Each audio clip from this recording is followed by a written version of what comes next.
I know some of the critics of this action call it amnesty. Well, it's not. Amnesty is the immigration system we have today. Millions of people who live here without paying their taxes or playing by the rules, while politicians use the issue to scare people and whip up votes at election time. That's the real amnesty, leaving this broken system the way it is.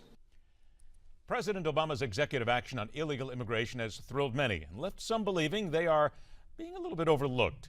And these are the kind of educated people America should welcome to the workforce every day. Let's welcome to MidPoint Senior Policy Analyst and Associate Fellow for the Metropolitan Policy Program at the Brookings Institute, Neil Ruiz joins us today. Neil, thank you so much for being here. Oh, thank you very much for having me. Neil, if you could please just make a little sense of this quickly for folks, because we're talking here about STEM workers, and I know it means science, technology, engineering, and mathematics graduates, but flesh that out a little bit. How many people are we talking about here, and how important is this to them? So we're talking about over 72,000 STEM foreign students who are studying here in the United States.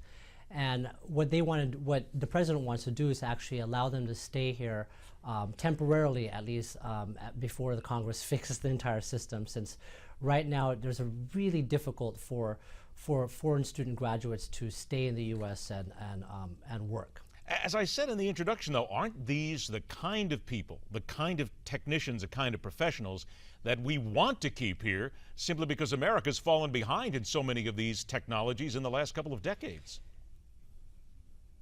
Yeah.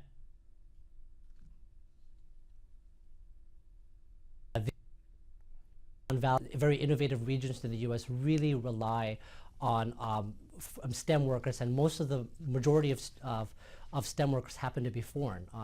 Just to give you an idea, more than half of Silicon Valley's founders of startup companies are foreign-born. So how do we then get to the point where they get what they want and it's good for the American economy, if you will, and the American workforce here, taking into account what the president has done? Yeah, so the Senate last year, they actually did pass a comprehensive bill that would have fixed this whole system. It would have allowed foreign students, who studied STEM or any subject here in the United States to have a direct pathway to permanent residencies, to get a green card. But the fix that Obama can do within the legal system was that he could just extend what's called the Optional Practical Training Program, that's OPT, which was originally only created for 1-year extension of a foreign student visa. But now Bush extended it back in 2008 to 29 months if you have a STEM degree. And now in his executive action, he's asking to extend that even further. I've only got about 30, 45 seconds left here, but it would seem that the one thing the president missed here was increasing the number of the H-1B visas. These are the high-skilled workers. Is there any logical reason why he failed to address this in his recent executive action? I don't think he maybe just forgot. I think that, no, he didn't forget, because the tech community always tells him about it. The problem is that he can't do that without Congress. He needs them to change the numbers of H-1Bs, so he can't do that alone. So he only did what he legally could do, right, as a president. So in many ways, we are right back to where we are, even with the overall immigration plan. This still bounces back to Congress, and it still bounces back to the lawmakers there who have not made the necessary decisions over the years to get it right in the first place. Exactly. It's now going back. The ball is now in Congress's court to actually figure out if they could fix this. Well, I'll tell you, Congress has got to get on the stick here, because, as we mentioned, these STEM workers are the kind that we want here because they bring us an outstanding amount of professionalism and certainly help this economy in so many ways.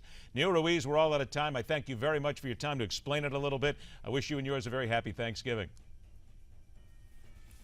Well, happy Thanksgiving. Thank you very much. All right, take care.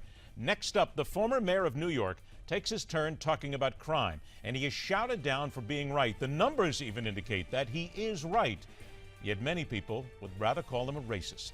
That's the focus in Telling It Like It Is. It comes up next, right here on MidPoint, where we question everything.